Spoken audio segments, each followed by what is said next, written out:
educated on how to create a classic razor fade pompadour and how to shape a full-length beard.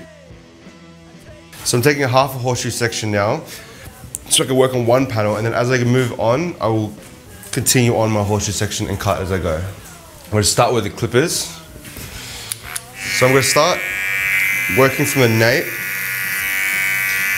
at a 45-degree angle with my clip over comb, and just keep moving up the head.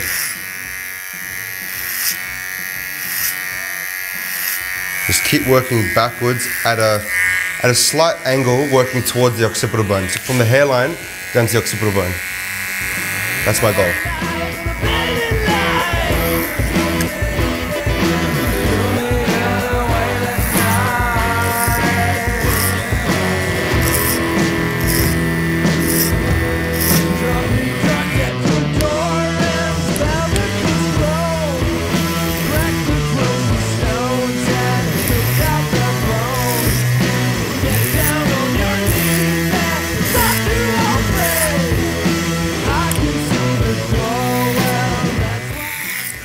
And don't worry about if you miss any little bits or you cut little bits off here, because we're going to cut that off anyway.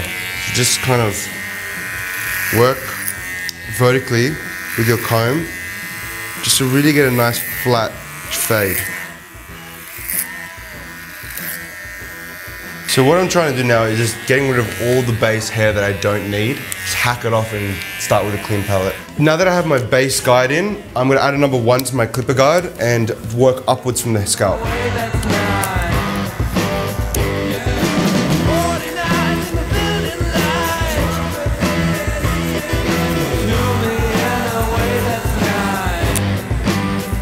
Still following the diagonal shape to his occipital bone that I've created.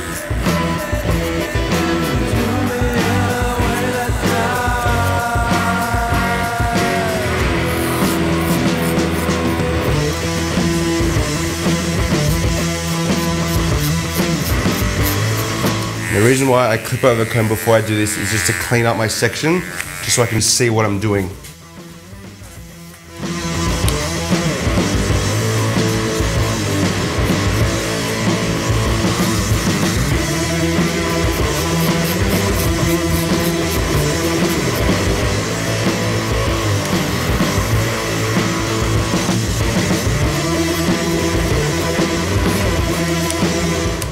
Now that I've done the sides, I might just clip up the top, just to get that out of my way while I take vertical sections around the perimeter.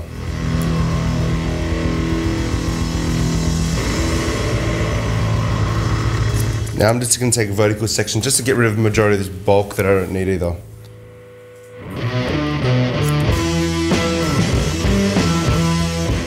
As you move forward, slightly pivot your angle towards the hairline just to conserve length at the very furthest part of the hairline.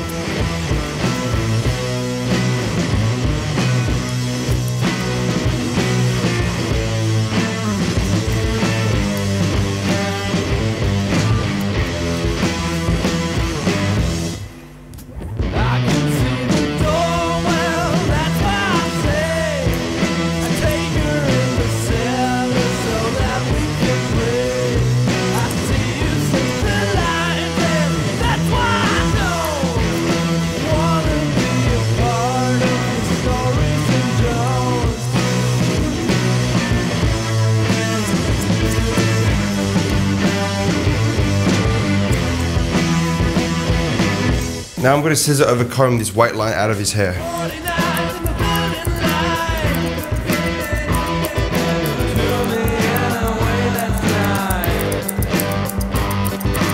Try to move the comb very slow and the scissors very fast. That way you get a very clean blend. If you move the comb too quickly, you'll see notches and lines in the hair.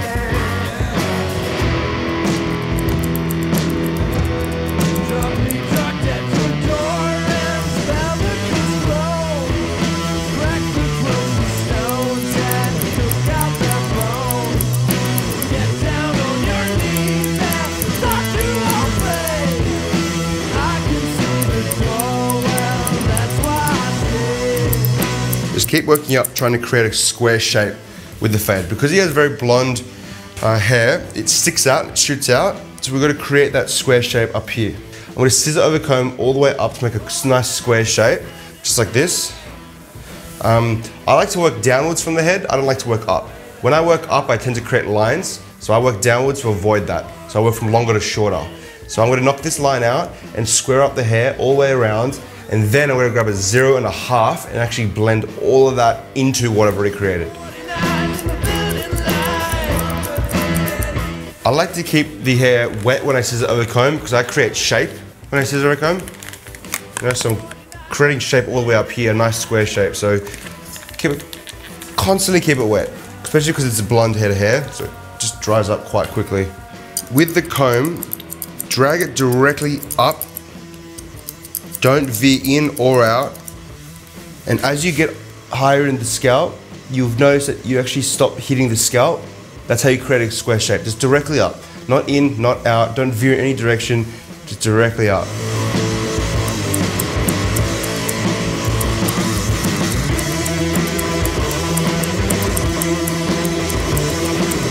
I like to keep a rhythm when I scissor over comb, so I never stop snipping my scissors. Otherwise I'll kind of lose the rhythm. It's like a drummer. Got to keep a rhythm, a beat in your head to keep the scissor going. It's not completely random, even though it looks kind of random, what I'm doing, it's not. I have this rhythm and this idea of how I'm snipping in my head. So, the reason why I spin the hair around or use mirrors to use my to see my angles is just the silhouette. The silhouette tells you what is shape, what shape is good and what shape is bad, what to cut and what not to cut. So I can see that I need to cut a little bit more off these little corners here, but I won't touch that just yet because I'm going to do that when the top comes down. There are little bits and pieces here and there, but I'm actually going to go over that later with the clipper of a comb. But for now, I'm actually going to go 0.5 around the corners here, on the edges.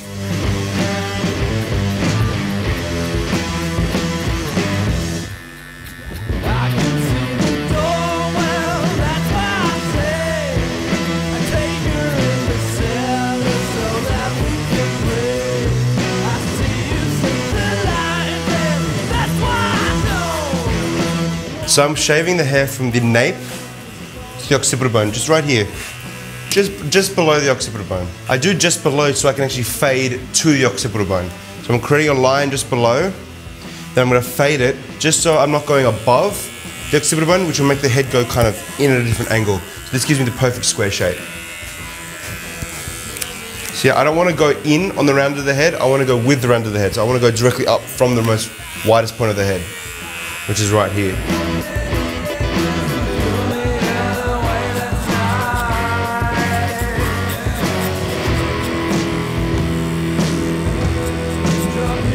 So I'm creating an intentional line to show as a guide. So this line in here that I've created is very intentional. This will create a guide for me to follow all the way through the other side of the head. So yeah, so now, if I didn't have this line right here, I wouldn't know where to actually finish my line.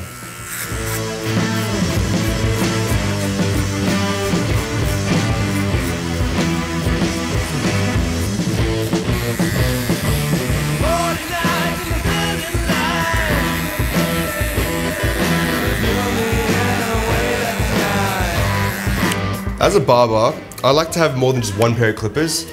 Each pair of clippers I have does something specific to my taste. It's kind of like a hairdresser with scissors. I also have many scissors myself, but I like to have, you know, specifics. Everything has a specific role that I use it for.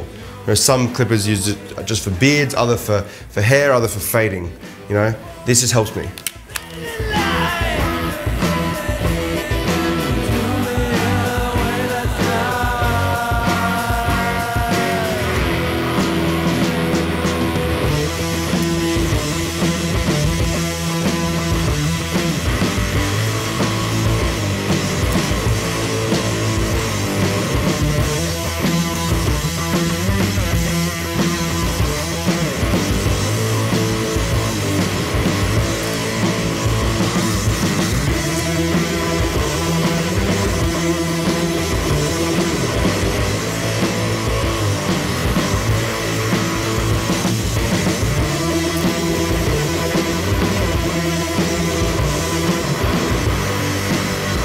now that I've created the shape that I wanted and the desired length, I'm actually going to just refine, to keep refining the shape. It's a bit through here, a bit through there, just to complete the sides.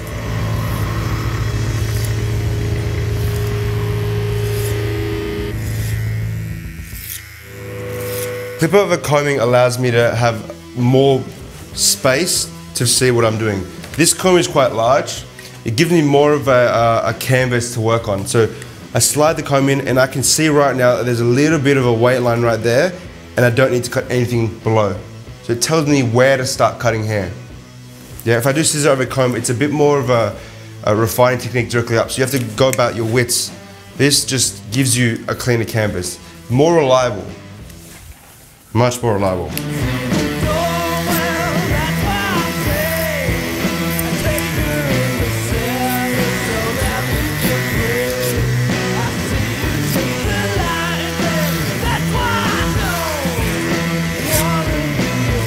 Done. So I work up and down in different ways. But in doing that, it gives me a better fade, as you can see. And normally for me, because I'm trained in it, it actually takes me no time to cut hair at all. It's actually quicker. I tend to use all of my tools in a unique way. Everything has a purpose and has a reason for use. And yeah, that's the end result of the fade. All right, now we're gonna start with the top. Well, this length's gonna come off now. So what I'm gonna do is I'm gonna take horizontal sections and connect it back into what I've already cut. Okay, so I've left length up here for the particular reason of blending it in, yeah? All back. Everything is gonna meet this point. Okay, so everything's gonna come back. Obviously gotta keep it nice and wet. Horizontal sections, starting from the back, working backwards. So everything is gonna meet this one first section.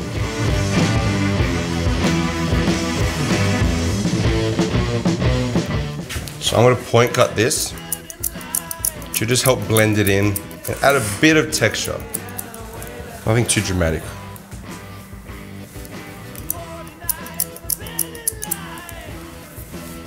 I like to blunt cut just to soften up the line that I've created, just so it's not so blunt and harsh.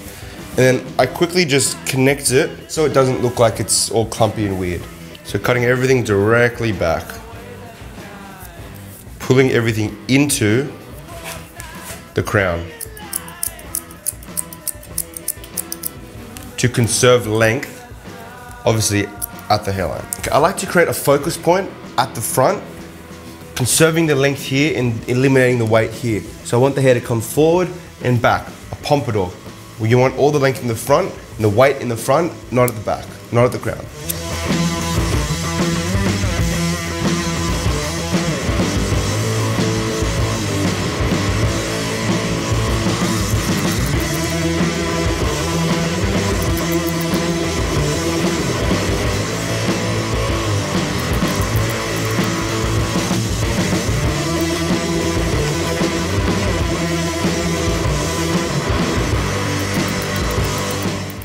This way you get the length the client requested. If you remember the amount of length we said we're going to take off, you give them that length they request, yet taking a lot of this off without them really noticing.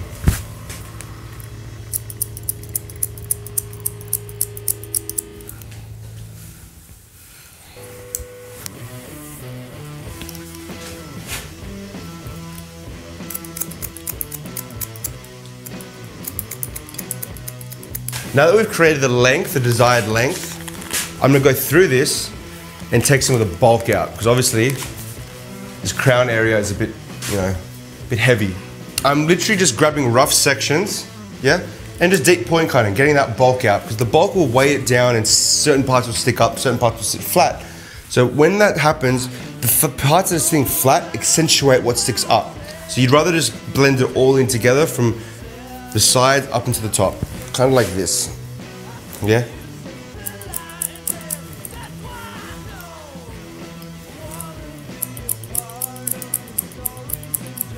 So by taking rough sections and deep point cutting, this will help blend in all the weight through here which is sitting flat and accentuating the crown. So what we want to do is we want to make it all almost using his crown and his cow's licks to accentuate the haircut. So instead of it sticking outwards this way, you want to keep cutting it to create the shape with it sticking out. Kind of very similar to Asian hair. Sticks right out, so you've got to almost manually cut the cow's licks to fall into a shape. This is when the visual aspect of cutting comes into play. This is not very technical. This is what I see and I cut. Mixing between scissor over comb, clipper over comb, and cutting through my fingers, I'm just gonna blend in the sides to the top. And you'll see what I'm about to do.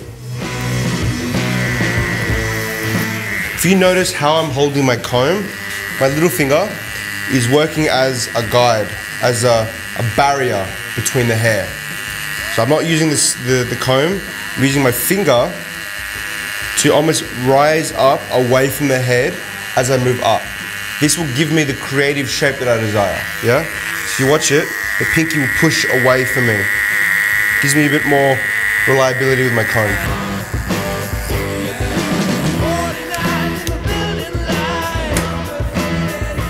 I like the amount of weight he has in his hair. He doesn't have too much bulk.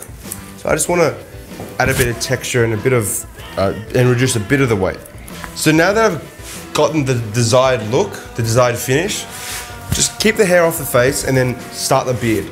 I don't like to, you know, style the hair and then go down to the beard, because when you style the hair, it kind of just indicates you finished. So before I style, we'll do this beard and then I'll style. Before I do the beard, I always like to keep a bit of oil in there. Gives it a bit of hydration. It actually allows you to really visualize the haircut, so you can comb it out, comb it through, and it really puts it into its position before you cut. So I'm using the Seb Man Groom right now. 2 good dollops. Does the trick right. And really work it in. You rather get it from roots to ends, scratch into the scalp, really work that in, yeah? Not just the beard. It's very good for your skin too. So scratch it in, really comb it through with your fingers, spread it out, circular motions, really work it in there. And then just brush it into its natural state. And then comb it through. Comb it into the position you want to cut it in. Yeah? You can kind of see the shape taking form as you comb it out. I'm going to start with this area of the beard. Holding the comb out at an angle will prevent me from cutting any length by accident. So we want to conserve this length, not cut it. So you just want to feather all this off.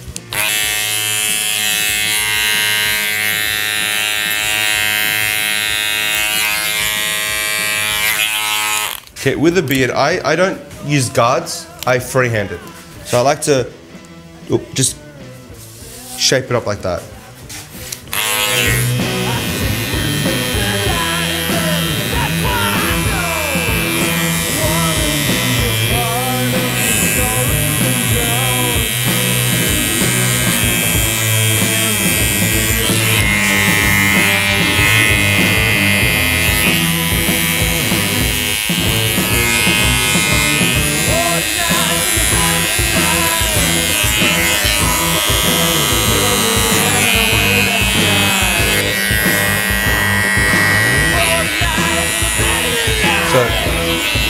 Holding the clippers upside down like this and going downwards just feathers out all the hairs that are sticking out. Not getting rid of the length, getting rid of all the frizz and fluff.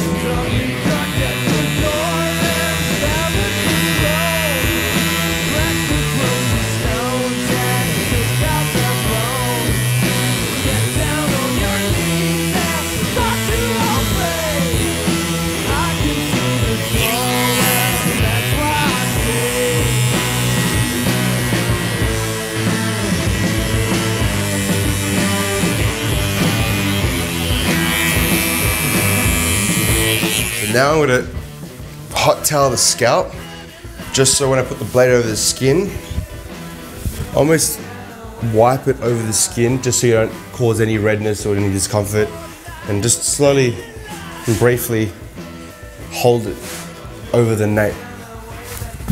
You just want to heat up the skin, you don't want to burn the skin. Okay, so once you put a hot towel over the skin to really soften and relax the skin and clean all the cream off it, you're essentially done. You just need to finish it off with the protector, which is a really cool shaving cream. Keeping some boiling water around is key. And I like to use a brush, obviously. So I like to have a little bowl handy and really work this into the cream using circular motions. Using a brush and a bowl really helps bring out the best of the product's performance on the skin. Lather the skin up in circular motions, like so. We're not going too high up, we're only going around the edges. So just nothing above the occipital bone. Like you would shave a beard, just stretch the scalp up as tight as you can and very softly, gentle strokes, short gentle strokes. When you shave, you'd rather keep the skin nice and stretched out, almost flat, just so when the blade runs over the skin, you're not going to cut or graze over a bump. So when the blade goes over a flat surface, it cuts perfectly, all right?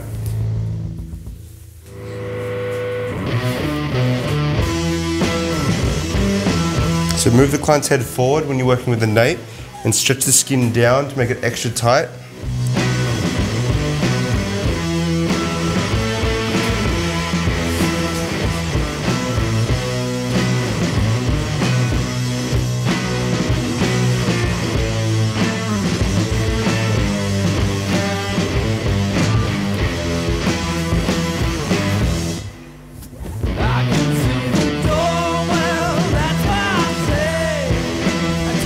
Finish off with the gent. This is just going to stop the skin from getting any more red or discomfort or cause any ingrowns or redness. Just get that in there. Really massage it into the scalp. You really want to push that product into the pores.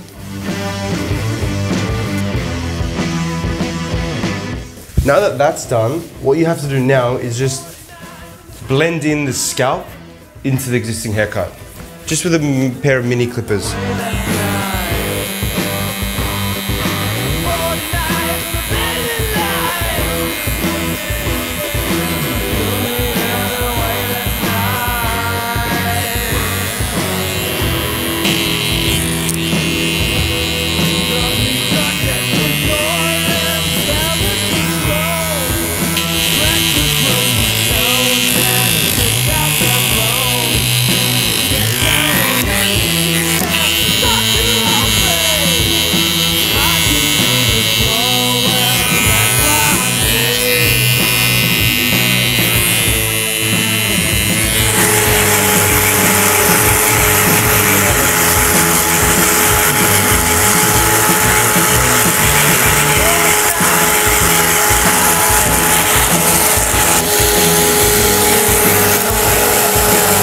Today I'm going to be using the Hero, which is a really strong hold, very reworkable gel.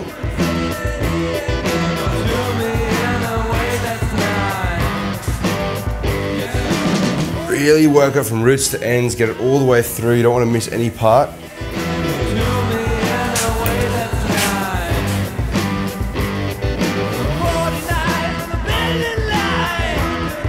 That's it.